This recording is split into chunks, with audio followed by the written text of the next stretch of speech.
you know next time I'm back that way. Yeah, Okay. please do. And we're live. It is Thursday, October 28th, not January anymore. 2021, 5:03 p.m. Eastern Time. And we're not allowed to have fun anymore, but we are allowed to really admire Ben's new dead Tyrannosaurus Rex shirt. And I like that. That's the correct face, Jill. Like, like was what she did. And like, trust, if we tell you that this is better than some of the dog shirts, would you believe us? Okay, I don't I think just want so. to say to everybody who's raising this issue in the chat, the T-Rex skull shirt is not replacing the dog shirts. This was done in consultation with Genevieve, and who has also ordered an awesome new dog shirt. But we decided that a very limited amount of diversification of the species to include extinct reptiles in a limited occasional fashion was just good Acceptable. fun, varying it up, not an example of infidelity to the dog Oh shirt no. oeuvre. And so I want you all to calm down about the dog shirts. They're fine. They all support this decision. And remember, there has always been a rhinoceros shirt. So it's not, you know, it's one more non dog and one extinct animal. It's just not that big a deal. So chill, It guys. it also makes me think every time that you see like the skull, it's like the king is dead, long live the king. I don't know why. That's the first thing that pops into my head. Anyways, there's a reason that there's no LulaRoe for dog shirts. I can't Are imagine there why. any T-Rex LulaRoe leggings? I don't think. I don't know, Jill. Probably. I'm gonna do a quick Google. They had all kinds of bananas, crazy stuff on their leggings. So I wouldn't be surprised if there was a pair of T-Rex ones. I am not personally an expert in the LulaRoe leggings, like line of various as lines. fashion, yes. um but it's such a pleasure to have you back on the show, and you're one of the reasons we wanted to is because Ben watched you in the documentary on Amazon Prime, yeah, LulaRich, that is all about kind of this crazy multi-level marketing scheme. So Ben, we're very excited about this, so I will let you go ahead. Yeah, so I was excited about it because of a set of comments that you made in the documentary. And I just want to say the documentary on its own terms is really interesting, particularly if, like me, you're interested in multi level marketing schemes and ways of scamming people out of large numbers of people. Scamming individuals is its own thing and, frankly, much less interesting.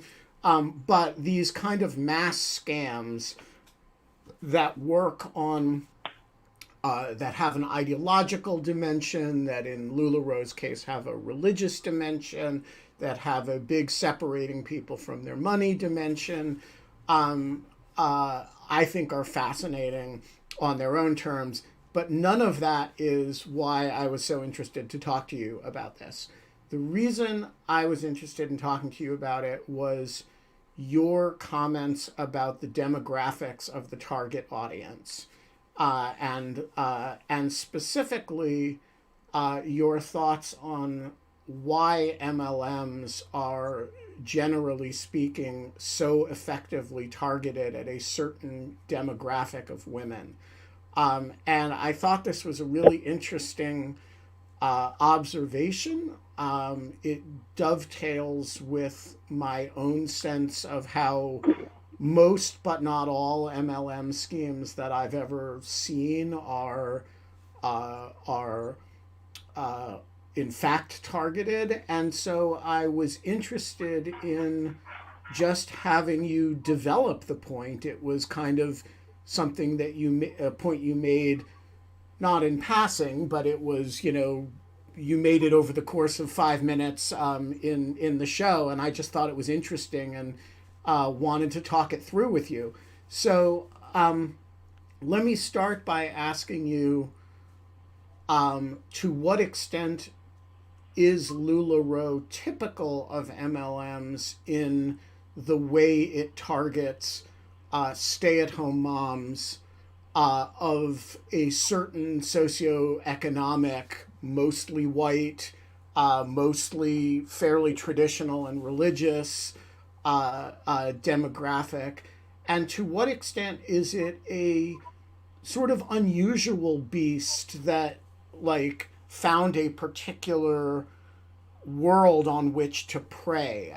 In your judgment, is the phenomenon you observed about LulaRoe generalizable to MLMs, or is it just a weird creature of this particular scam? Yeah, that's a great question. I do think it's generalizable.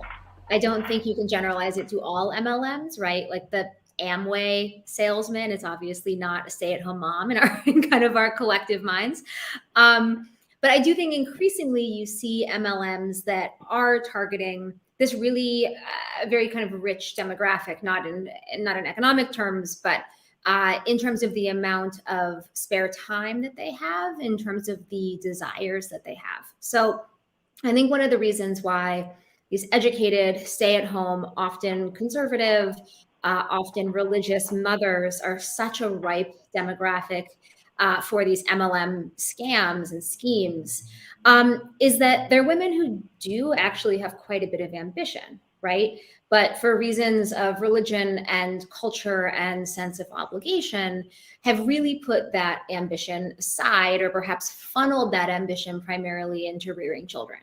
But also still live in a capitalist society, and often in these kind of hyper-capitalist communities, right? Like conservative Christian communities, Mormon communities, where you have this kind of prosperity gospel ideology really animating the way people understand their wealth or lack thereof. That, you know, if you are a good enough Christian, a good enough believer, then you will be blessed with material goods. But you also have to do the work yourself in order to achieve that, and that's what God wants. When you have all of that ideology, and then you have a company coming in and telling you, as LulaRoe did, but as many MLMs do, you can do part-time work for full-time pay. And the way that you are going to get this full-time pay is by leveraging your contacts, your relationships with your community, which these women have in spades, right? You know, these are the women who run the PTAs and the bake sales and, you know, get out the vote drives and have tremendous connection within their communities and tremendous trust. And so I think all of that does create this really ready pool of very easily exploitable women who are smart, who are hardworking, who really want the sense of financial independence in a way that doesn't actually threaten this conservative model of family where men are still the primary breadwinners and still the primary people in charge of a family's finances.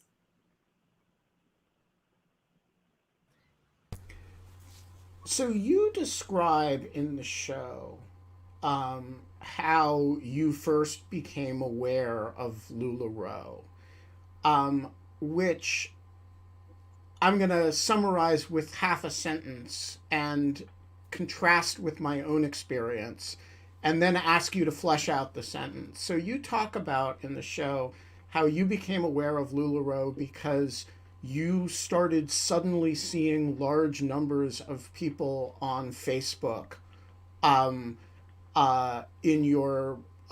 your Facebook friends and friends of friends suddenly marketing LulaRoe businesses. This impressed upon me that your and my Facebook demographics are really different, because I have never seen anybody promote an MLM or LulaRoe in particular on Facebook. I've simply never seen it. Scott, did you get LulaRoe? Your friend trying to sell you leggings? No, that's just like a special thing I do for myself. Okay. What about you two? Has GDF and Kate? Did you see LulaRoe? Yeah, I actually thought it was a Lululemon knockoff or something. I didn't really never know. Yeah, I didn't know what it was, and I'd never gotten to the Lululemon phenomenon either, which is not an MLM thing, but like is a brand, like a really hot brand thing. And so I just was like, oh, if I don't care about that, then I definitely don't care about the knockoff. That was like basically like how I felt. But yeah, So GDF, did you see it? I literally learned about it when I first started watching the show, and I started watching the show because I was interested in MLMs, and somebody told me, hey, there's a good MLM show. So my question is, we have a unscientific sample, 3 women, 2 men. The 2 men are older than the 3 women, so that's a little bit conflating. But should we assume that? And actually, this would be a good poll question, Kate. Should we assume that women below a certain age were all bombarded all of a sudden on Facebook with LulaRoe stuff, and that men were essentially unaware that it was happening? Yes, but I also think even within the demographic of women in sort of my generation, who was bombarded and by how close of friends varies a tremendous amount. So, I have lived in more or less in New York City with a few ventures out for about 20 years. I don't have a single friend in New York, like an actual real life friend who sells LulaRoe or any other MLM, right? I've never personally been invited to a LulaRoe or any other one of these like MLM parties, right? The people who I was seeing this from were women who I know from high school. Yes. Who I really... And what part of the country did you go to high school in? I grew up in Seattle, which is a really progressive place, but does have a very particular strand of evangelical Christianity and Mormonism. And that was typically where I was seeing this coming from. It was, women, again, not particularly close friends, but people I just sort of knew in the amorphous space of, a high school class and their siblings and whatnot. Almost all, again, stay-at-home moms. And folks who were not necessarily inviting me to these LulaRoe parties, but were doing what LulaRoe and other MLMs tell their sellers to do, which is go on social media and talk about what an incredible, profitable, meaningful business this is. Brand yourself as like the boss babe on Facebook. And so I saw a lot of that. I've honestly seen it start to kind of rapidly decline in the past few years. Maybe all those women have now unfriended me on Facebook since this documentary, which is fine. But there was a period, I would say, especially 5-7 years ago, where I was quite surprised at how many women were selling everything from these leggings to tooth whitening, toothpaste, skincare, Rodan and Fields. Shampoo. The one thing that I saw men selling were the like protein, like Herbalife, seemed to be very popular among like gym going men I went to high school with. So it isn't exclusively female, but it does seem to be less common, I would say, in big cities. It seems to be less common among people that are working white collar jobs. I think there's a class element here too. Even though the folks who are selling this also, I think, tend to be middle and upper middle class.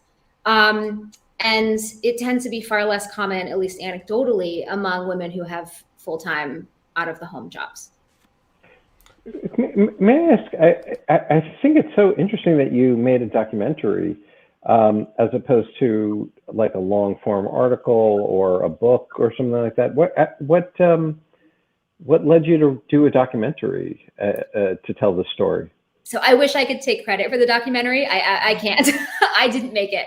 I was just asked to appear in it as kind of one of several expert voices. Oh, okay. I see. Not because I'm necessarily. It was kind of like the Sherpa. Like you kind of guided everyone through kind of like setting up this. It was excellent. I thought it was really your expertise was really perfect.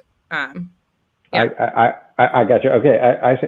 But so then what got you interested in multi-level marketing? So I've written about feminism, gender, women's rights for a number of years, too many years probably, and you sort of observed this dynamic happening, right? And then also was observing the conversation around MLMs and how it was being increasingly understood as a kind of feminized line of work. And I was interested in how it tied into these traditional ideas of where women should be in the family and how that kind of blasts headfirst into American style capitalism and American style, prosperity gospel religiosity. Also at this moment when like the girl boss and the boss babe was very much this kind of like cheap feminist branding of women having jobs. And this just really hit at all of those intersections of a bunch of different things that I find really fascinating.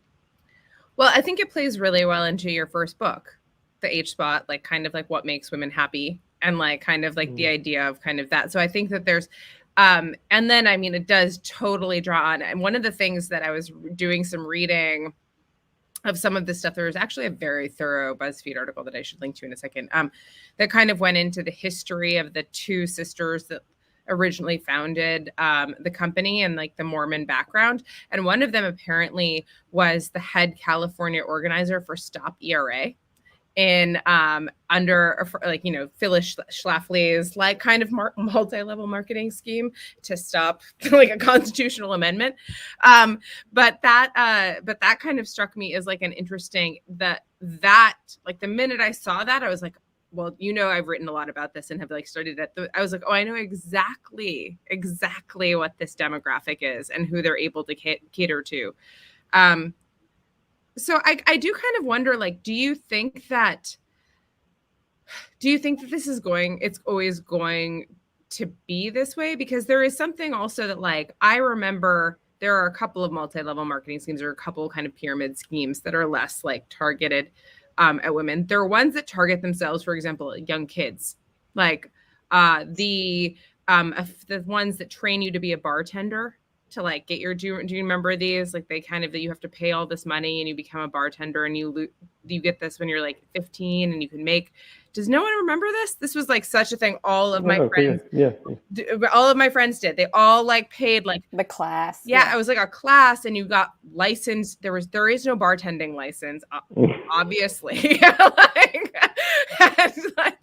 But it would like teach you how to make the drinks and you were like legally allowed to tend bar at least in New York State at like 15 or 16. And so like you could make all this money in tips and you can do this whole thing and you'd put all this money into this and you'd never get hired at 16 to be like a freaking bartender at anywhere that's going to give you good tips. And like, and so like, there's like that. And then there was Cutco knives, which I think is less crazy, but like, not as good, but my brother did that. My brother sold Cutco knives. Yeah, my high school girlfriend sold Cutco knives but like too. The thing that strikes me about that targeting is that it's also targeted to people who are who are not like looking to make a career. They're looking to make a quick buck. They're looking to like get rich quick a little bit. They're looking to have something that's transient and doesn't like start, kind of that they feel like they're doing something productive and a part of something that's cult. Like, I mean, it is kind of cult like. There's this whole language of like the Cutco knives thing and like they reward you and they start giving you these prizes and like you feel like you're doing so well. It's like this kind of like, here's a cookie and here's a slightly bigger cookie and like here's we'll like make you a whole giant cake and something will like burst out of it with knives. I don't know, but like anyway, where I was going with that, but I do kind of wonder like what is your take on kind of how that philosophy moves over from like the Avon saleswoman to kind of also to kids? Like what's kind of the societal kind of thing that we can get from that? Yeah, I mean, so there's this really, if folks are interested in the MLM beat, there's this great podcast called The Dream, which was done by a woman named Jane Marie, who used to be at NPR. She was at Jezebel for a while. It's awesome. And it goes through the kind of whole history of MLMs in the United States, how they became as totally unregulated as they are, right? Even while the government was trying to crack down on pyramid schemes, what it was, it enabled MLMs, which are for all intents and purposes pyramid schemes. What enabled them to sort of get out of any of those regulations. And I think what becomes really clear from that podcast is that MLMs shapeshift as the culture does, right? And kind of like anything else, they respond, these companies respond to whatever the cultural touch points are. They've always had a lot of success in conservative and religious communities, right? I mean, Utah is like scammer central because Mormons tend to be a pretty well-connected, interconnected community with high levels of inter-community trust, and where people assume that if they share a faith, they share a value system and they won't rip each other off. And Mormons rip each other off all of the time. And so I do think MLMs kind of fit into that general space. I think the way that you've seen these female-focused MLMs adopts the language of like millennial pink feminism is very much reflective of the cultural moment that we've been in for the past few years, and one that is very much shifting. But I think even if we do see these evolve more, and I think we will, I don't think we're going to see the end of MLMs unless they're regulated out of existence. But I do think we will see them take different shapes. And so it's not going to be wear parties and, you know, the Mary Kay sales lady. You know, it's going to be Rodan and Fields and the branding of like, I'm running my own small business. And we'll see what they look like in 5 or 10 years. But I think, unfortunately, what we have seen for the past century is that despite a plethora of information, right, people are still signing up for these things. People are still trusting, you know, as is not completely irrational, trusting their friends and neighbors when their friends and neighbors say, I have a great business opportunity for you. And so I really think the only solution here is changing the legal and regulatory framework around these companies. I want to ask you about a weird aspect of the faux feminism of LulaRoe and how typical it is or isn't. So the faux feminism in LulaRoe seems to me to operate at 2 different levels. The first is this kind of, you know, girl boss, small business, badass thing that's kind of common to a lot of MLMs. But the second aspect, which I don't know that I've ever seen before, is that once you're a certain, you know, I don't know if it's hip deep or, you know, sort of neck deep in the water, they push you real hard to turn over the actual management of the business to your husband. And there's a weird pressure that the organization seems to exert on these women bosses who are running their women-owned businesses, you know, to actually take a very subservient position in those businesses. And the ones that refuse get terrorized by the organization. And there's one woman in it who describes how once she involved her husband, the management of LulaRoe would only deal with him. They wouldn't deal with her. They wouldn't even refer to her by name.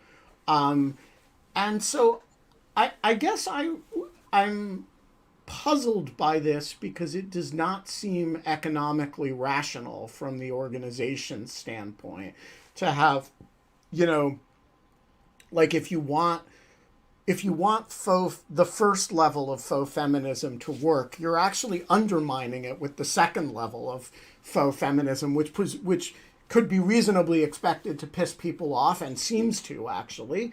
And so my question is that serving some actual function for the organization, or is that the organization, the sort of conservative ideology of the organization, actually interfering with the effective running of a sort of profit maximizing MLM? Yeah, I mean, so it's both. I mean, the thing with MLMs is that the way that the companies make money and the way individuals make money is not actually by selling products, right? So if anybody watching is new to MLMs, that is like the first thing to understand. These companies don't actually, LulaRoe does not make money by selling leggings. LulaRoe and the women who sell LulaRoe make money by getting other people to sign up to sell leggings. And so in order to sell the leggings, unlike That's how we do it on In Lieu of Fun too. We don't actually get audience members. We get new co-hosts to develop audiences of people who are going to become Jill, co-hosts. you're a co-host now, and you owe me $10,000. Yes, and they've paid in, and they're responsible for recruiting their own new co-hosts. We have to move a certain amount of product in a month. Yeah, we have download metrics we have to make, and if we don't, well, let's just say I have to clean apartments or whatever. Sorry, we got distracted from Ben's question, but no. So the thing with LulaRoe is that they don't actually care how many pairs of leggings their sellers sell, right? What they care is how many pairs of leggings those sellers buy from the company, and how many other pairs of leggings, how many other people those sellers can bring in to then buy more leggings from the company and then turn around and throw those leggings away, sell those leggings. They don't care what happens to the leggings on the back end. That's not how a normal clothing company would work, right? Normal clothing leggings on the back end. I got it. So from LulaRoe's perspective, if they're turning over the kind of financial management of each individual seller's business, so and by business, I mean the sale of the individual leggings to a husband, for the company, they don't care, because they don't care how many pairs of leggings that customer or that seller sells, right? They do care though about keeping that seller in the LulaRoe scheme, so that she will continue every month to buy X number of leggings from LulaRoe, and so that she will also then recruit more and more women below her to sell LulaRoe as well. And so where the kind of like retire your husband, bring your husband into the company thing comes in is, I think it does a couple things. And, one, it gets the whole family financially dependent on this company, right?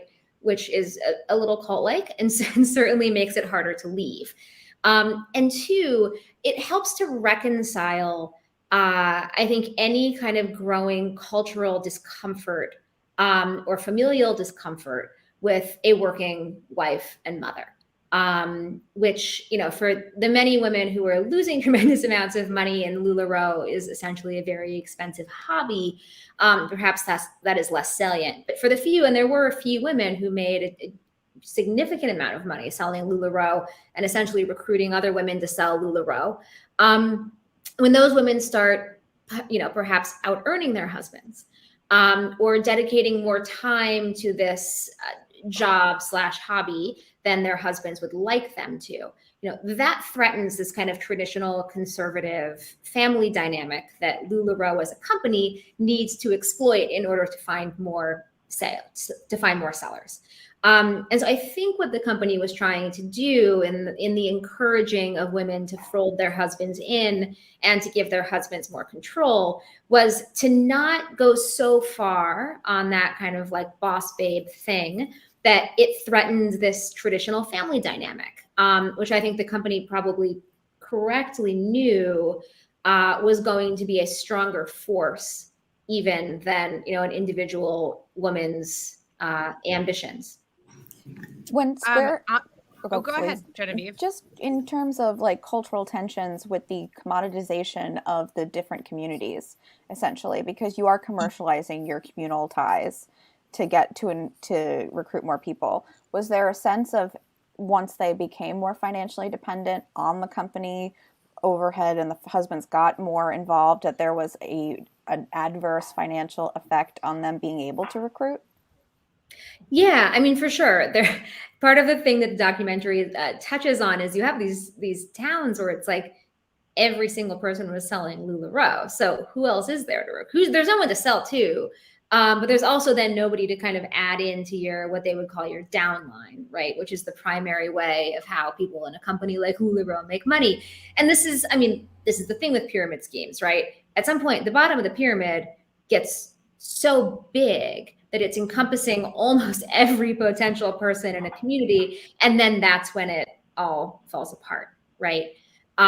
So yeah, I do think the company had to come up with a way to keep people, you know, invested, to keep people tied to the company itself. Even as many of those people, I think, were seeing with their own eyes that this was not a particularly sustainable business model. Yeah. Paula has a great question. Hi, Paula. Nice to see you. Hi. Go ahead. Okay, so my question is what are your thoughts on how this like mix of faux feminism and MLM or pyramid schemes mixes with like the new, I don't know if you've kind of seen this emergence, like traditional wife movement on like social media, especially like on Instagram. Instagram is such a, like, I feel like Facebook maybe is the past of these things, and Instagram fosters, at least in my opinion, it makes the traditional wife MLM lifestyle makes it look fun and like aesthetically pleasing or modern, or it fits into the girl boss thing that you're talking about. Yeah, no, I think these things are very much related. That, you know, both of them, and I think they intersect, obviously are distinct in some places, but both of those models, the kind of girl boss MLM dynamic and the like Instagram trad wife dynamic, you know, very much fall back on these kind of sepia toned ideas of what female life was like, you know, pre-feminism, right? That it was very attractive and beautiful and easy and simple. And I don't know, we all farmed our own vegetables and had children and matching gingham dresses or whatever. And so I do think even the guys, they look so good in gingham. Sorry. So I do think a lot of this is about these kind of very unrealistic, hyper stylized aesthetic ideals that are sold via social media, right? And I think you see that with the kind of trad wife Instagram thing. And you know, there's a writer named Anne Helen Peterson who's awesome, and she writes about this stuff a lot. Charlie's partner. Yeah, Charlie's been on the show a few times. Yeah, okay, nice. So she's brilliant on this stuff, and you know, she writes about the like mamas of Instagram and this kind of language of women's empowerment, female empowerment, that is very much used to package and sell very old ideas, right? Whether that's like, I think the trad wives would kind of even reject that, right? But they would say this is a better way to live. This makes women happier. This is better for a family. I can have it all. Yeah, that one is. Yeah, you can have it all. So used. like women can just, you know, if what women actually want is this life with, you know, a family and beautiful sun-dappled children. And I think you see gingham. In a similar vein, you know, you see the kind of LulaRoe MLM universe selling this really similarly idealized vision of family, right? But all of it revolves around this idea that if you just do things right, you can be this perfect mother, right? You can be a beautiful wife. You can be an excellent involved parent. You can live according to your community's values, whatever those might be. And you can do it all while still kind of rejecting the angry, ugly feminists out there. And so I do think that's a lot of the appeal. Angry, ugly feminists. Look at us. We're not ugly. We're a lot of shit, Jill, but we're good-looking ladies. Dumb question about that. But why leggings? I mean, like you could orient that worldview around so many things, right? Tupperware, kitchen stuff, right, would go well with it.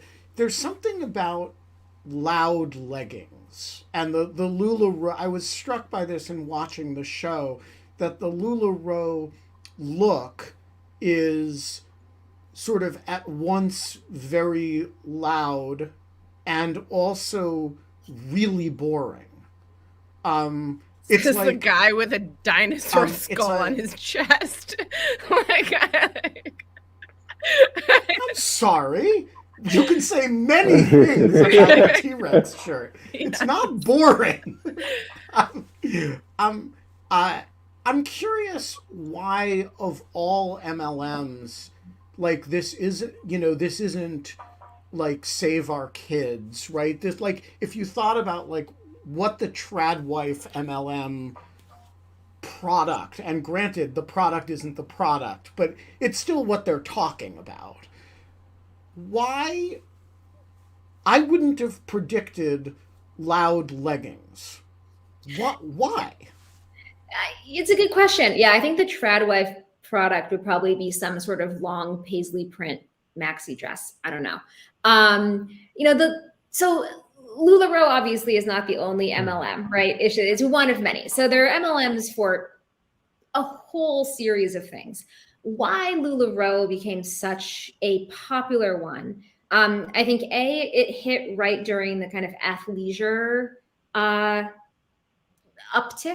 I'm a yoga teacher. I own like 26 pairs of leggings. None of them are LulaRoe. But LulaRoe came to the market right at a time where, wearing leggings as pants and athleisure, kind of out running around during the day outside of your house and outside of the gym, was becoming not just a socially acceptable way to move through the world, but also to some degree a status symbol, right? So if you have like the LA mom in the aloe leggings or Lululemon, behind the wheel of the Range Rover, then maybe the sort of suburban mom version of that is the LulaRoe leggings that also change patterns every few days, few weeks, whatever. The part of the company's model is that they would often not repeat patterns, and so they created this false sense of scarcity, right? Of like there's only however many hundreds or thousands of this particular pattern, even if it's the one that looks like it's like a penis on your leg. There's really? There's one that one. It was like not well thought out. But so there. Some of them are really ugly. Yeah, okay. I mean, just profoundly ugly. But there was this sense of like these are almost collector's items, right? I mean, why do people buy like Beanie Babies or Precious Moments dolls? That creates this sense of there's only so many of each of these, and so if you like one, you have to buy it now. If you want it, you have to get it. And because the patterns, I think, were so loud, it was almost this statement of like, I'm wearing LulaRoe. It was, I guess, a brand recognition of a brand that for me and in my social universe is not at all resonant, but I think in many communities really was. Can I ask a dumb question? What's the price point of these leggings? That is a good question. And when I was preparing for this documentary, I knew what it was. They're not that expensive. They're not like $100 Lululemon leggings. I think they're in the like $40 range. Like a bargain for something that falls apart in 10 minutes after you wear it. Oh my God.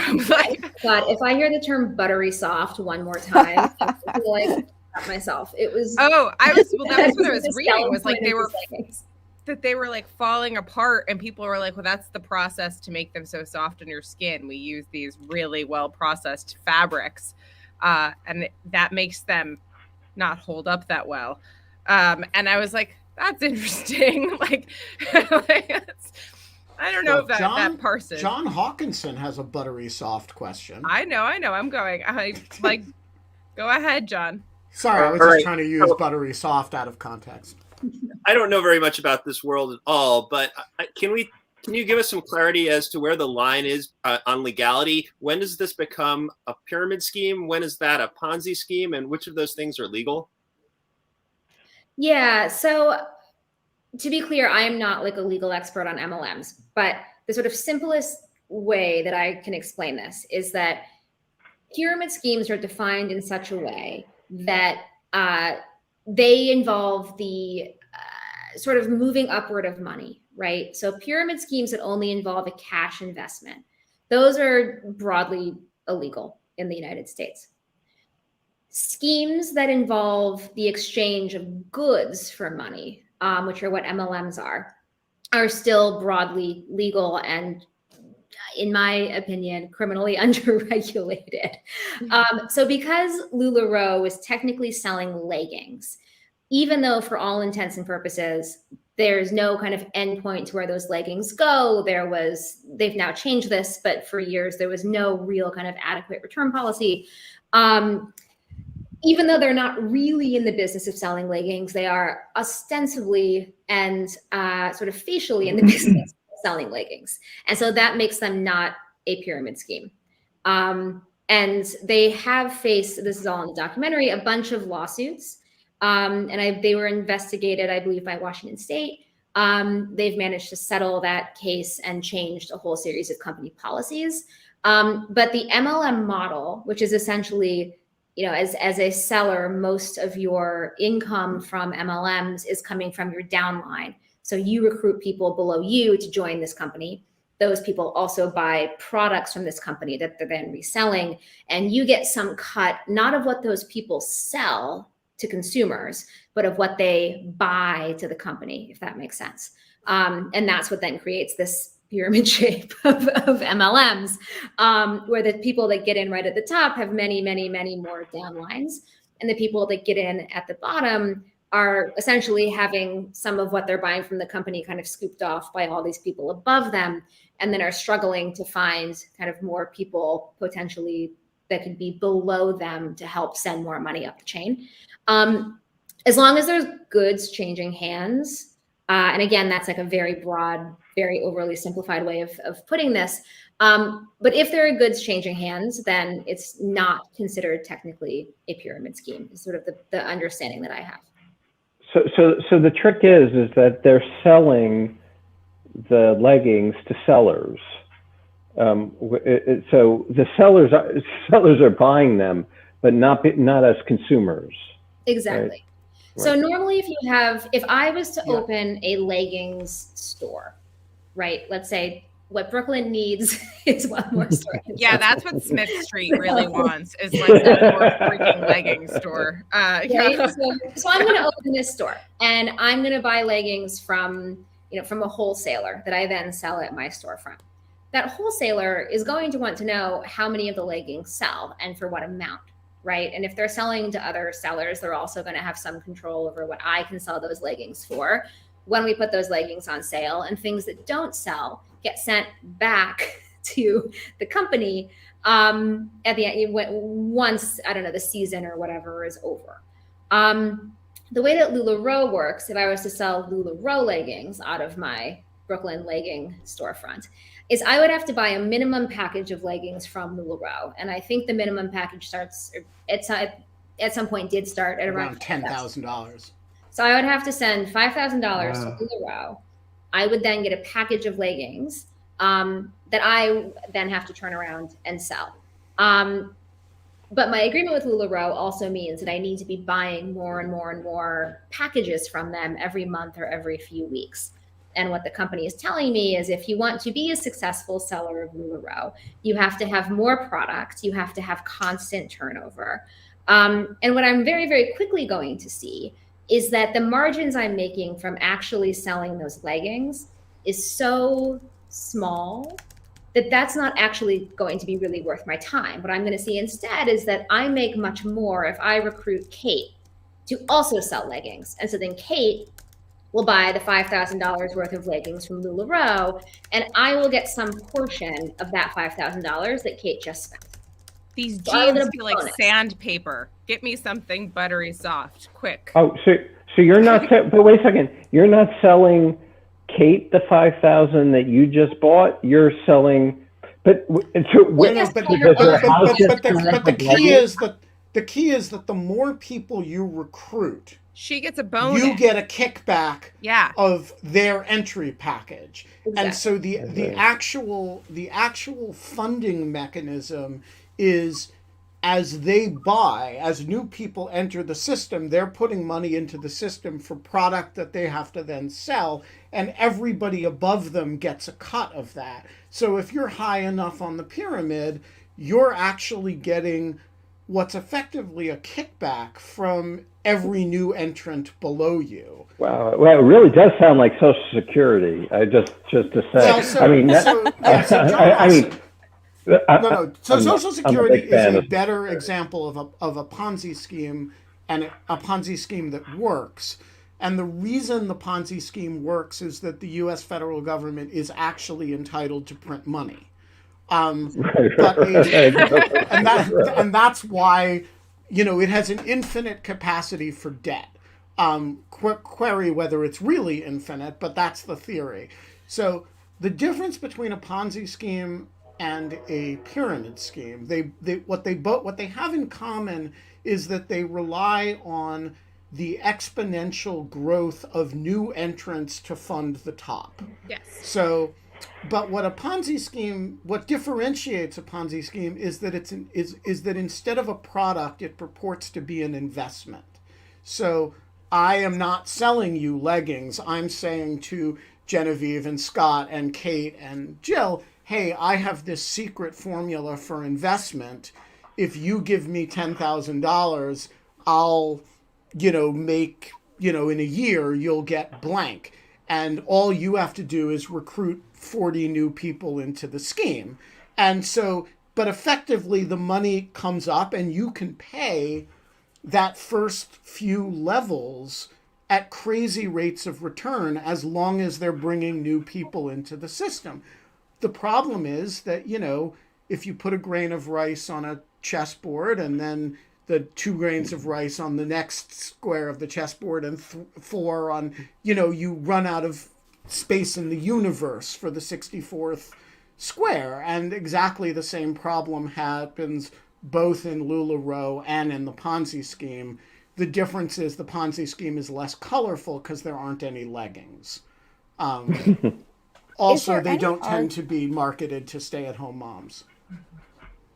Is there any argument that could be made in terms of employment objections? I know that they're all independent. I'm assuming independent contractors. They own their own businesses, which limits the liability to the broader company.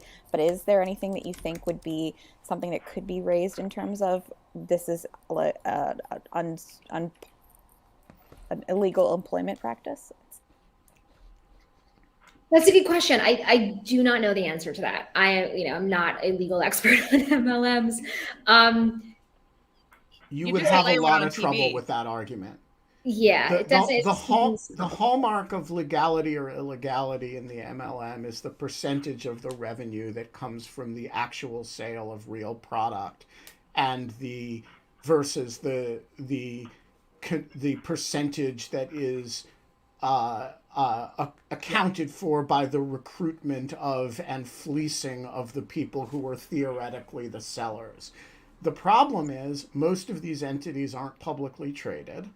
And so, LulaRoe can say we're selling X number of leggings in a year, and unless there's somebody like, say, the Washington State Attorney General who wants to sue them over it and make a set of allegations and get discovery, it's actually very hard to show that Herbalife isn't selling all of Paula's friends' dietary supplements rather than that they're being forced to buy dietary supplements in order to theoretically sell them, which they won't. So, and one more stupid question. Is there any distinguishment between this and a franchisee situation? Oh, yeah. Yes. The distinction is that McDonald's, if you have a McDonald's franchise, you are actually selling hamburgers. And the revenue from McDonald's comes from, or if you have a gas station, a Shell oil gas station, the revenue comes from selling gas. Now you are paying kind of tribute to the franchising organization, but you actually own a business whose revenue doesn't come from the licensing the person across the street to get some Shell oil from you. Yeah. So it's very different. One last point. I know we have to wrap up, Jill, but one of the things that struck me about kind of this that was super interesting is that you said that there there's a desire also around like the target demographic of this of women and being moms and everything else. And there's the cultural element, but there's also the very like, I think, strong economic element of like wanting to be able to have flexible hours and work from home and not have this type of thing. Is there like, take the gig economy for like what you will, or like the Etsy economy or the craft-based economy, or like things that aren't scams. Like, is there hope that like there will be more, or like that those types of legitimate things that have actually come up because of kind of technology will start offering women more viable, less like scurrilous alternatives to this? Like, I don't know. I do think it's a problem that we have. I mean, I know that I'm preaching to the choir here, but it's a huge problem we have with like ability to have like to raise children solo or otherwise, and to like hold down a job because of the childcare situation in our country. So yeah, I'm kind of curious your thoughts on that. Yeah, I'm cautiously optimistic that, especially post-pandemic, right, when all of us, men and women alike, that were in sort of the white-collar labor force got kicked to working from home, that we will see, employers will see more opportunities for flexible workplace policies. I think part of the reason we haven't seen huge shifts is because a lot of those flexible policies have been coded as feminine and things that women need and things that mothers need. And so immediately kind of half of people stop paying attention. And policymakers tend to see that as kind of maybe a special set of circumstances, right? Special lady stuff, not necessary kind of worker protections or worker opportunities. So I'm hopeful that because so much of that has changed in the past year and a half, that bosses and workplaces will be able to see that this is a viable option, right? Letting people be more flexible. At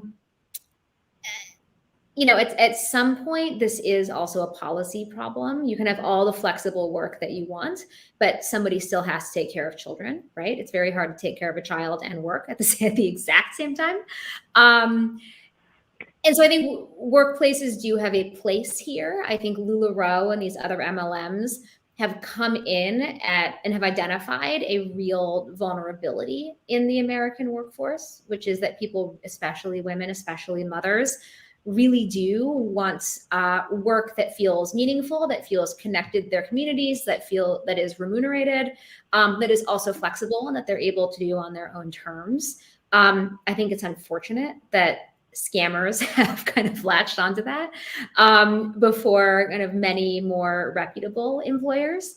But yes, I am cautiously optimistic that will change and that will shift. But again, I think it has to be kind of a two-pronged thing. I think we need employers to do the right thing, but I also think we need a policy landscape that doesn't put the work of managing, having a job and having a family on individual families themselves, and particularly on women. Hi, baby. I want to ask one related question to wrap up. It seems to me that LulaRoe and the MLMs point out a vulnerability. They also point out a genuine, it seems to me, marketplace opportunity that a better functioning capitalist environment would actually deal with with a series of reputable businesses. And that is to say, you have a huge amount of untapped potential among women who want to stay home, have flexible jobs, and engage in direct sales. And direct sales has this disreputable connotation because it's associated with the multi-level marketing industry. But it seems to me that one thing that LulaRoe represents is that there's a huge amount of energy out there. And my question is, why haven't mainstream businesses noticed this and said, hey, some of this energy we have, X product and Y product and Z product that we could get people excited about and actually behave like normal wholesalers, and they could be retailers in their community, and we can produce cool leggings too and actually sell leggings. And my question is, why are legitimate industries not noticing the amount of energy that's going into MLMs and actually populating it with more wholesome, serious, that same energy, using it for more wholesome and serious forms of sales? Yeah, no, that's a great question. I do think that the women who make up the kind of MLM universe of sellers and to some extent buyers are a great untapped resource, both an economic resource and a political resource. Maybe not for politics that I always agree with, but these are women that are incredibly well connected, clearly ambitious, but have been essentially told that there's only a few acceptable places in which to funnel their ambitions.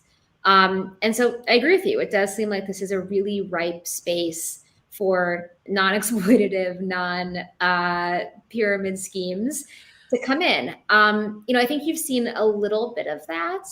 I think, and I'm now kind of pulling this out of memory, and so forgive me if I get the factual details of this wrong.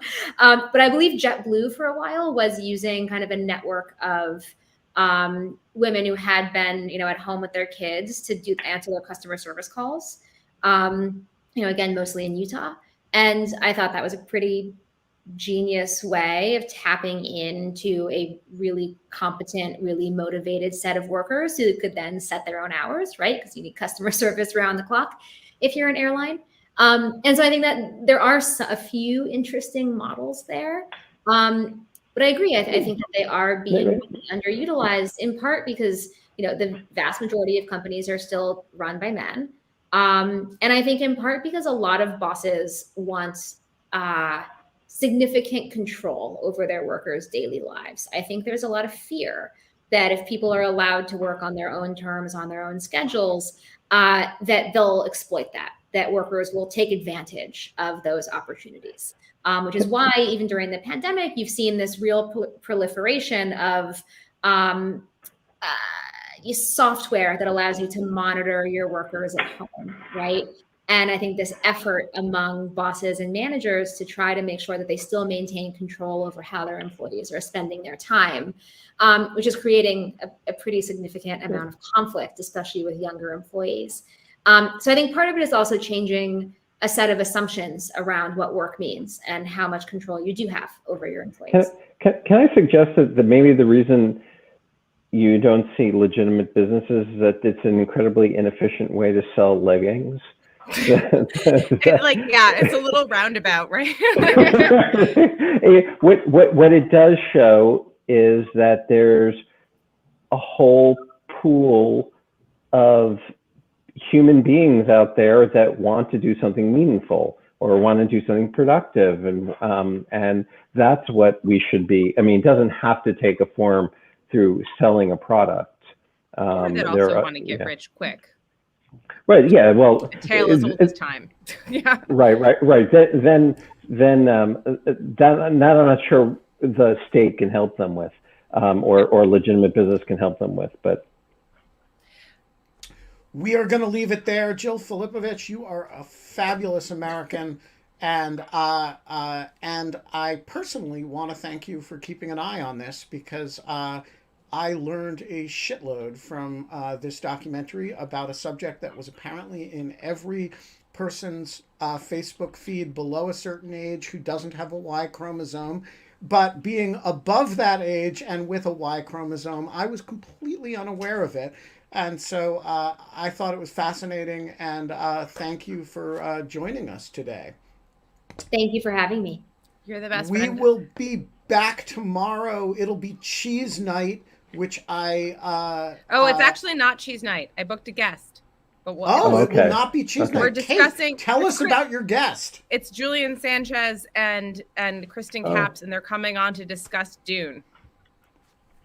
I have not watched Dune. I have Jill not is read making Dune, that but face again. but I love Julian Sanchez, who I think is a great American. He has the best Twitter handle, normative, @normative. Yes. And I just feel like that's the best. I can't believe somebody picked that. God bless him. And Julian is a wonderful guy, and I'm excited to see him again. It's been a long time. That will be 22 hours and 57 minutes from now. And until then, Kate? We don't have fun anymore, but I still do have these jeans that are not leggings, but feel like sandpaper.